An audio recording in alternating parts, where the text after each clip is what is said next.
हूं आंचल आनंद। बीच बहस में आपका स्वागत है। आज से दिल्ली में सियासी जंग बेहद दिलचस्प हो गई है। प्रधानमंत्री मोदी ने अभिनंदन रैली के बहाने केजरीवाल को अराजक कहा, तो मोदी के बयान के ठीक 2 घंटे बाद केजरीवाल ने पलटवार कर दिया। केजरीवाल ने कहा कि व्यक्तिगत लांछन लगाने के सिवाय बीजेपी के पास दिल्ली के लिए कोई एजेंडा ही नहीं है। ऐसे में अब ये बीच बहस का बड़ा को अराजक कहा, तो मोदी के बयान के ठीक 2 घंटे बाद केजरीवाल ने पलटवार कर दिया। केजरीवाल ने कहा कि व्यक्तिगत लांछन लगाने के सिवाय बीजेपी के पास दिल्ली के लिए कोई एजेंडा ही नहीं है। ऐसे में अब ये बीच बहस का बड़ा सवाल है कि केजरीवाल को अराजक बताकर क्या प्रधानमंत्री मोदी ने दिल्ली का एजेंडा सेट कर दिया है? क्या तमाम जरूरी मुद्दों के साथ साथ दिल्ली में अब सुशासन बनाम अराजकता की लड़ाई भी तेज होगी? अगर आपको एनआरकी करनी है, एनआरकिस्ट हो, तो जाकर के जंगलों में नक्सलवाद वालों के साथ जुड़ जाओ। वही तो वो कर रहे हैं।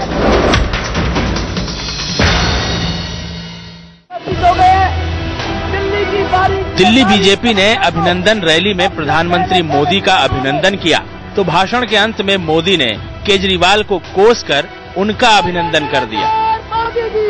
मोदी ने 45 मिनट के अपने भाषण में पूरे 8 मिनट तक आम आदमी पार्टी को घेरा और बिना नाम लिए केजरीवाल पर अब तक का सबसे बड़ा हमला बोल दिया। शुरुआत केजरीवाल की धरना शैली पर करारा चोट करके की। कभी ऐसा कहा नहीं। जिनको फुटपाथ पर बैठ करके रास्ते रोकने में अच्छा ही मास्टरी है, धरने करने की मास्टरी है, आए दिन आंदोलन करने की मास्टरी है, उनको वो काम दीजिए। हमारी मास्टरी अच्छी सरकार चलाने में है, हमें वो काम दीजिए। अराजकता फैलाई। केजरीवाल ने सीएम बनने के बाद जिस तरह खुद को अराजकता फैलाने वाला नेता करार दिया था, मोदी ने उस पर भी तीखा प्रहार किया। पहले सुनिए केजरीवाल का खुद को अराजक बताने वाला वो बयान। अगर पीसफुली धरने पे बैठने को एनार्की कहते हैं, then yes I am an anarchist. हमारे हिसाब से this is what democracy is. Modi ने इसी बयान को आज रामलीला मैदान में कटघरे में खड़ा किया।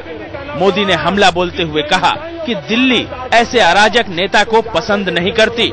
जिन्हें अराजकता फैलानी है वो नक्सलियों के साथ जंगल निकल जाएं। कभी ऐसा कहा नहीं। आपने कभी ऐसे राजनेता देखे हैं जो खुद कहें कि हाँ मैं एनार्किस्ट हूं? अगर आपको एनआरकी करनी है, एनार्किस्ट हो, तो जाकर के जंगलों में नक्सलवाद वालों के साथ जुड़ जाओ। वही तो वो कर रहे हैं। सरकार के खिलाफ आवाज उठाना, सरकार के किसी कदम के खिलाफ आवाज उठाना, दिल्ली में महिलाओं की सुरक्षा के लिए आवाज उठाना, सरकार के गलत कामों के खिलाफ आवाज उठाना। अगर लोकतंत्र में एनार्किज्म है तो इन लोगों को लोकतंत्र की अपनी परिभाषा बदलनी पड़ेगी। मोदी ने बिना आप का नाम लिए ये भी कहा कि कुछ लोगों को झूठा प्रचार करने में महारत हासिल है। दिल्ली में बहुत बड़ी जूट की फैक्ट्री चलती है। हर दिन एक नया जूट मैन्युफैक्चर होगा। भ्रमित करना, यही उनकी राजनीति का तरीका है। आरएसएस और बीजेपी तो झूठ बोलने की फैक्ट्री है, मशीन है। वो तो सबको पता है। 1925 से इनकी झूठ बोलने की फैक्ट्री चल रही है। तो वहीं मोदी से पहले बीजेपी अध्यक्ष अमित शाह ने सीधे सीधे नाम लेकर कह दिया कि आम आदमी पार्टी ने झूठ बोलने का रिकॉर्ड बना दिया है। मित्रों, इन्होंने कहा है कि जब आप पार्टी की सरकार थी तो व्यापारियों पर रेड नहीं पड़ी। एक कोरा सफेद झूठ है। 49 दिन के अंदर 150 से ज्यादा रेड आप पार्टी ने दिल्ली के व्यापारियों पे डाली है और वो सबसे ज्यादा है। आम आदमी पार्टी ने एक रिकॉर्ड जरूर किया है। झूठ बोलने का रिकॉर्ड आम आदमी ने बड़े अच्छे से खड़ा किया है। खुद को अराजक कहना, संवैधानिक पदों की गरिमा को ताक पर रखकर धरने देना केजरीवाल की राजनीति की सबसे बड़ी यूएसपी है। लेकिन आज जिस तरह से मोदी ने केजरीवाल के इसी स्टाइल पर अपने अंदाज में चोट की और इशारों इशारों में ये बताने की कोशिश की कि दिल्ली सुशासन चाहती है, अराजकता नहीं। इस प्रकार की झूठी बातें फैलाई जा रही है। उससे ये सवाल बड़ा हो गया कि क्या मोदी ने दिल्ली चुनाव का एजेंडा सेट कर दिया। Bureau report, India news. तो प्रधानमंत्री मोदी ने अपनी महारैली करके दिल्ली चुनाव का एजेंडा सेट कर दिया है। गवर्नेंस वर्सेस अराजकता, सुशासन वर्सेस अराजकता, इस बड़ी बहस में हमारे साथ एक पैनल जुड़ने जा रहा है। हमारे साथ बीजेपी के वरिष्ठ नेता सुधांशु मित्तल जी जुड़ेंगे, कांग्रेस का पक्ष जितेंद्र कोचर जी रखेंगे, अभय सिन्हा जी जो कि नेता हैं आपके वो जुड़ेंगे, साथ ही साथ वरिष्ठ पत्रकार एनके सिंह जी भी हमारे साथ जुड़ेंगे। लेकिन 2 घंटे बाद कैसे अरविंद केजरीवाल बाहर निकले और उन्होंने क्या कुछ कहा, पहले वो सुन लेते हैं, फिर डिबेट की शुरुआत करते हैं। एक चीज जो साफ साफ निकल के आ रही थी पूरी रैली के, उनके नेताओं के भाषण सुनने और उनके बॉडी लैंग्वेज के बाद, कि भाजपा काफी घबराई हुई है। एक चीज जो साफ साफ आज रैली से निकल के आई कि बीजेपी के पास दिल्ली चुनाव के लिए कोई भी पॉजिटिव एजेंडा नहीं है। वो पूरा का पूरा चुनाव नेम कॉलिंग, भला बुरा बोल के नेगेटिव पूरा चुनाव लड़ने वाले हैं। उन्होंने मुझे झूठा बोला, उन्होंने मुझे एनार्किस्ट बोला, उन्होंने मुझे भगौड़ा बोला, उन्होंने मुझे धरना करने वाला बोला, काफी कुछ बोला उन्होंने मुझे। हमने कभी भी इस किस्म की व्यक्तिगत गाली गलौज और भला बुरा बोलने वाली राजनीति नहीं की। हमने हमेशा पॉजिटिव मुद्दों की राजनीति हम लोगों ने की है। अगर कोई व्यक्ति कोई भ्रष्टाचार करता है तो हम भ्रष्टाचार का मुद्दा उठाते हैं, उस आदमी की पर्सनालिटी के ऊपर हम कभी भी कमेंट नहीं करते। 49 दिन की सरकार के ऊपर उन्होंने एक ने भी कुछ नेगेटिव नहीं बोला। तो आज एक तरह से बीजेपी ने आम आदमी पार्टी के 49 दिन के काम को सर्टिफिकेट दिया है कि काम अच्छा था। उन्होंने कांग्रेस के काम को 15 साल को लताड़ा, उन्होंने काफी और चीजें बोली, लेकिन मैं एनार्किस्ट हूं, मैं धरना करता हूं, मैं ये करता हूं। 49 दिन की सरकार के बारे में एक भी लाइन उन्होंने नेगेटिव नहीं बोली। इसका मतलब हमने काम तो अच्छा किया। दिल्ली की जनता भी कह रही है और भारतीय जनता पार्टी भी कह रही है। तो याद होगा जब किस तरह से लोकसभा चुनावों के दौरान मोदी जी ने एक अपने भाषण में AK-49 का जिक्र किया था। आज लगातार चर्चा इस बात को लेकर हो रही थी सुबह से ही कि क्या मोदी जी जिक्र करेंगे अरविंद केजरीवाल का। नाम लिए बगैर उन्होंने तमाम तरह की चीजें कही। अब अरविंद केजरीवाल का पलटवार है। हमारे साथ सुधांशु मित्तल जी जुड़े हुए हैं। सुधांशु मित्तल जी, जब AK-49 कहा गया तो लोगों का ये मानना था कि कहीं ना कहीं मोदी जी उस वक्त इरिटेटेड थे केजरीवाल से इतना ज्यादा कि उन्होंने अपने भाषण में इतना एक्नॉलेज किया अरविंद केजरीवाल को। आज इतनी सारी बातें कही जो केजरीवाल को इशारों में मोदी जी ने, अब अरविंद केजरीवाल कह रहे हैं कि बीजेपी घबरा गई है, परेशान है, इसीलिए इस तरह की बातें कर रही है और खुद ब खुद सर्टिफिकेट ले लिया कि हमारे 49 दिन का काम बहुत ज्यादा अच्छा था।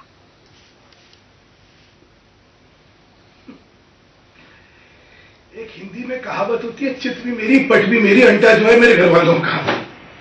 तो अरविंद केजरीवाल जी का तो भगवान ही मालिक है। देखिए, आज जब मोदी जी ने झूठ की बात कही ना, तो बहुत ही गंभीर विषय है कि राजनीति में निर्लजता से झूठ बोला जाए और उसके बाद अपने को नैतिकता का प्रतिबिंब बताया जाए, ये तो कमाल की चीज है। मैं आपको कुछ उदाहरण देता हूं। आज जैसे एक उदाहरण अमित शाह जी ने दिया। इन्होंने बड़े बड़े विज्ञापन लगाए कि हमारे 49 दिन के शासन में एक भी वैट पे रेड नहीं हुई। हमने तथ्यों के साथ इनको दे दिया। आज तक उसके बारे में कोई स्पष्टीकरण नहीं। अब आप सोचिए, एक राजनीतिक संगठन इतना बड़ा झूठ जनता के बीच में बोले, सुधांशु जी देखिए, झूठ का आरोप, माफ कीजिएगा आपको बीच में रोक रही हूँ, झूठ का आरोप अरविंद केजरीवाल ने भी लगाया और ये कहा कि मोदी जी ने जो ये बात कही मंच से खड़े होकर कि हमारी कोई योजना नहीं है कि केंद्रीय कर्मचारियों की जो रिटायरमेंट एज है उसको 58 तक लेके आए, जबकि मनोहर लाल खट्टर का ऑर्डर था, उन्होंने अपनी प्रेस कॉन्फ्रेंस में दिखाया तो उन्होंने कहा कि केंद्र सरकार तैयार बैठी है, वो झूठ बोल रही है। तो झूठ के आरोप तो आप पर भी लग रहे हैं। उनका साफ तौर पर यह कहना है कि आप घबरा गए। ऐसा है, हम किससे घबराएंगे और क्यों घबराएंगे, पहले तो इस पे भी चर्चा कर ली जाए। लोकसभा के चुनाव हुए, इनके दावे थे 7 सीटें ये जीतेंगे। देश में तो सरकार बना ही रहे थे, लेकिन लोकसभा दिल्ली के अंदर, विधानसभा शाह अगर आप उसका विश्लेषण करें 60 सीटें जीते हम लोग 70 में से। जिस व्यक्ति ने विधानसभा में 28 सीटें जीती थी वो सिर्फ 10 सीट जीत पाए और उन 28 में भी 24 हार गए। हम 60 जीते, उसके बाद हम तो घबरा रहे हैं। और ये जो है संतोष नहीं, इतनी घबराहट नहीं होती तो चुनाव दिल्ली में पहले हो जाते, पैसे थोड़ी लगते हैं। अच्छा सुधांशु जी, मैं आम आदमी पार्टी का भी पक्ष बीच में लेके आ जाऊं। आपका जो है इस तरह के एक सेकंड ठीक, मैं सिर्फ आपसे एक निवेदन करना चाहता हूं। टिप्पणी तब करिएगा या तो तथ्यों पे हो या फिर मुझे जवाब देने का हक हो टिप्पणी का। आपने कहा घबराए हुए थे तो दिल्ली पे चुनाव पहले हो जाते। दिल्ली में चुनाव क्यों नहीं हुआ, उसका एक पूरी भूमिका है, एक पृष्ठभूमि है। अच्छा ठीक है, तो वो फिर इसलिए इस तरह के टिप्पणी ना करिए, नहीं तो मजा नहीं आएगा बात। ठीक है। आम आदमी पार्टी से हमारे साथ अभय सिन्हा जी जुड़े हुए हैं। अभय सिन्हा जी, मोदी जी ने जब आज वहां पर एजेंडा सेट किया रामलीला मैदान में, तो एक ऐसा एजेंडा सेट किया, आपको अराजक बता दिया, झूठा बोल दिया, झूठ की फैक्ट्री बता दिया। उसके बाद अब 1.5 महीने का एजेंडा सेट, आप जवाब देते फिर ये दिल्ली की जनता को। भगोड़ा का लांछन तो पहले से ही लगा हुआ था कि आप अराजक नहीं है और तमाम तरह की चीजें, आपके बस की गुड गवर्नेंस नहीं है, ये कहा मोदी जी ने। देखिए, जहां तक झूठ की राजनीति है, झूठ की राजनीति आम आदमी पार्टी नहीं करती। झूठ की राजनीति तो भाजपा कर रही है। और जहां तक वादों की झड़ी लगा रही है, चाहे केंद्र की सरकार हो, हालांकि मोदी जी देश के प्रधानमंत्री हैं, प्रधानमंत्री का ऐसा बयान शोभा नहीं देता किसी के पर्सनल व्यक्तिगत आरोप लगाना, किसी पर टीका टिप्पणी करना। ये प्रदेश का प्रधानमंत्री के पद की गरिमा होती है।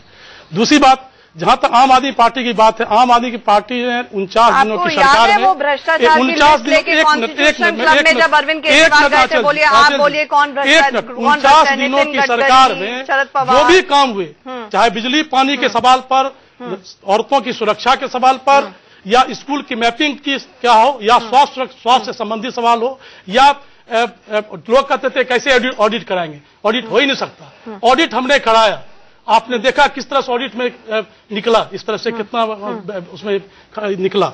तो इस तरह से जो आज जो देख रहे हैं लोग, दिल्ली की आम जनता समझ रही है और इसलिए आम आदमी पार्टी आज मैदान में है। और आपको ये पता चलेगा कि दिल्ली की जनता कितने मत प्रतिशत से आज आम आदमी पार्टी को फिर वापस लाती है, क्योंकि 49 दिनों की सरकार में जो काम हुआ जनता उसको आंक रही है, वो उसको पैमाना उसको समझ रही है। और जहां तक बात है, अरविंद केजरीवाल ने जब अपनी प्रेस कॉन्फ्रेंस शुरू की, पहली चीज ये बोली कि बीजेपी घबरा गई है। हालांकि सुधांशु मित्तल जी कह रहे हैं, अच्छा दूसरे को भी बोलने दीजिए प्लीज।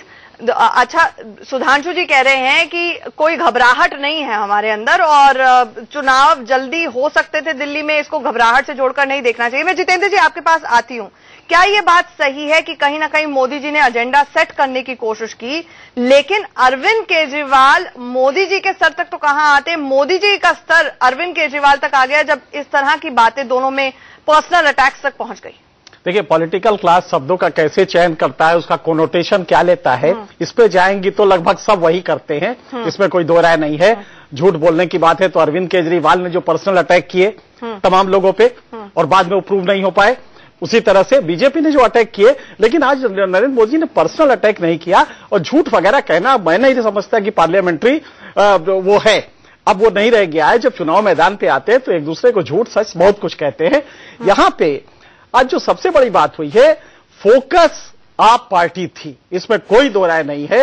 आज लोअर मिडिल क्लास जो आपका सपोर्ट बेस है, उसको मोदी जी ने, अमित शाह ने, सबने टारगेट किया। और जो जो वायदे किए अगर आप गौर से देखें तो वो लोअर मिडिल क्लास के लिए है।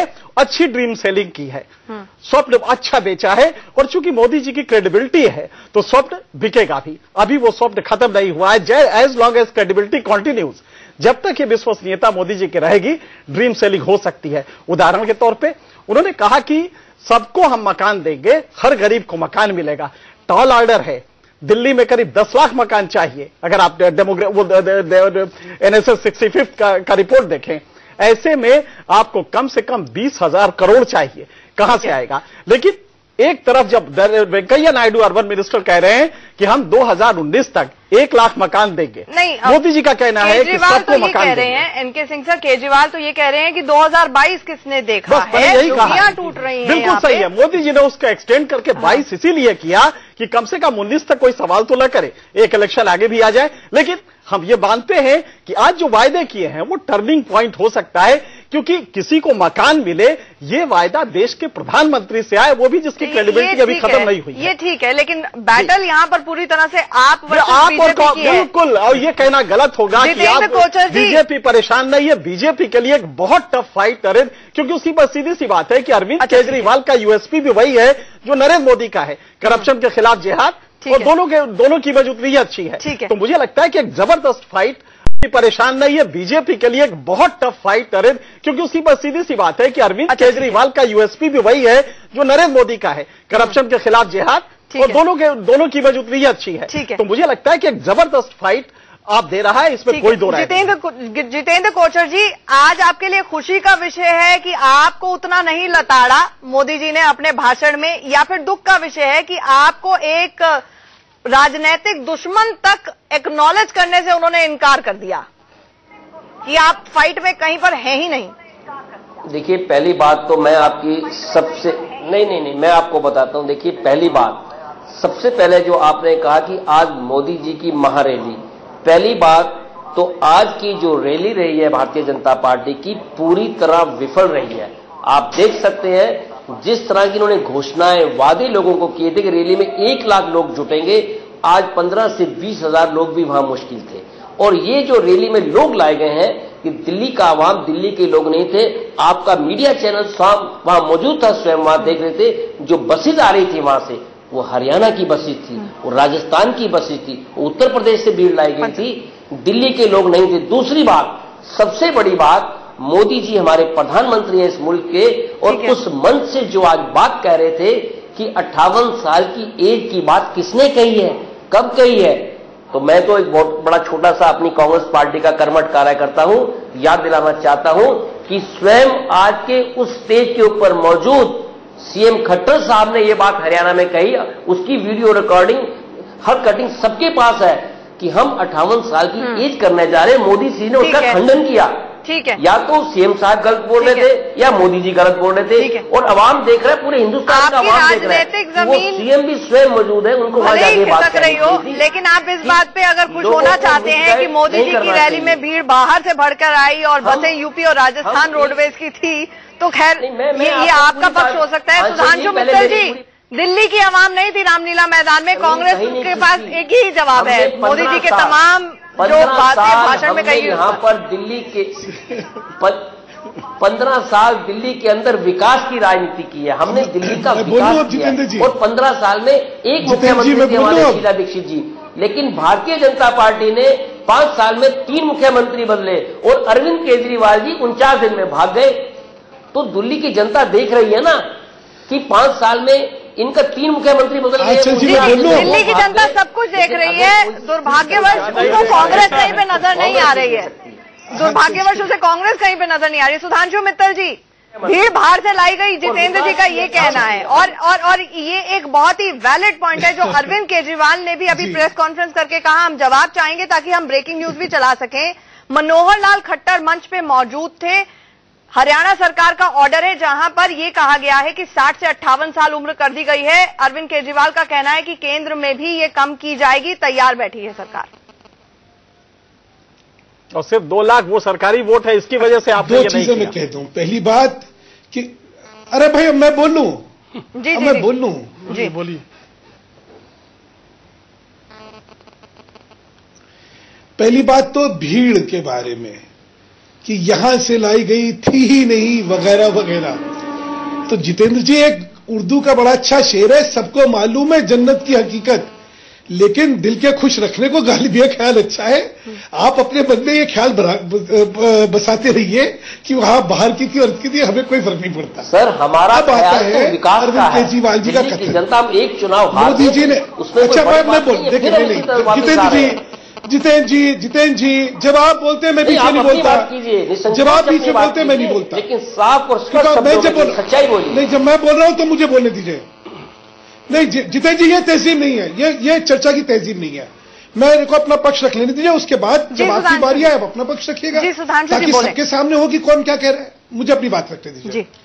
दूसरी बात, मोदी जी ने कहा कि ये कहा गया कि 58 साल की उम्र केंद्र सरकार जो है करने वाली है, और ये बिल्कुल झूठ है। खट्टर जी अपने प्रदेश में क्या करें, इसके मतलब ये होता है कि केंद्र में हो गया क्या? ये तो मतलब मुझे तो ये बड़ा ही एक विचित्र तर्क लगा कि अगर खट्टर जी ने अपने यहां करा तो इसके मतलब मोदी जी झूठ बोल रहे हैं। ठीक है, आप चलिए आपका जवाब इस पर, आपका स्पष्टीकरण आ गया, ठीक है, लेकिन हम मुख्य मुद्दे पे भी आ जाएं। राज्य की सरकार है, ठीक है, मुख्य मुद्दे पर भी आ जाएं। एनके सिंह सर, बहुत संक्षेप में आपसे जानना चाहूंगी कि आज जिस तरह से मोदी जी ने एजेंडा सेट किया है, ये तय है कि अगले 1 महीने में सुशासन वर्सेस अराजकता, यही बैटल रहने वाली है, और आगे की रैलियों में मोदी जी इसी को आगे बोलेंगे। जी हाँ, मोदी जी इसको बोलेंगे, लेकिन जो उन्होंने ड्रीम सेलिंग की है, जो मकान देने की बात कही है, ये अपील करेगा, इसमें कोई दो राय नहीं है। लेकिन दूसरा पक्ष जो अराजकता की बात कह रहे हैं, असल में अरविंद केजरीवाल पैदाइशी, इनकी पार्टी की पैदाइश अराजकता की है, वो जो कि कांग्रेस के नॉन गवर्नेंस करप्शन इसकी वजह से आई थी। तो अरविंद का अभी भी जो बेस है वो इंटैक्ट है, बल्कि बढ़ा है। अब इसमें कोई दो राय नहीं है कि अरविंद अगर जितनी अराजकता करेंगे उतना ही उनका बेस बढ़ेगा। लेकिन मोदी जी यहां पे गलत थे कि अरविंद की अराजकता कोई नक्सलाइट अराजकता है, दोनों में जमीन आसमान का अंतर है। गांधी भी अराजक थे, उन्होंने कहा अटैक करना क्या सही था? मेरे ख्याल से लॉजिकल परवर्जन होगा कि आप अरविंद केजरीवाल को अराजकता का मोटा शब्द नहीं है, मेरे ख्याल से वो गलत, सही या गलत था। एनके सिंह वरिष्ठ पत्रकार, मैं और सब बात से इत्तेफाक रखता हूँ, इसलिए एक बात से इत्तेफाक नहीं रखता, जैसा कि उन्होंने कहा कि अराजक हैं। आप समझ नहीं पाए, मैंने उल्टा कहा है। गांधी ने भी अपने को कहा था कि अगर ये अराजकता है तो मैं अराजक हूं। देखिए, मुद्दों की जब राजनीति होती है, बिल्कुल वो करेंगे, स्टेट के अगेंस्ट स्टेट के हर फंक्शन को चैलेंज करेंगे।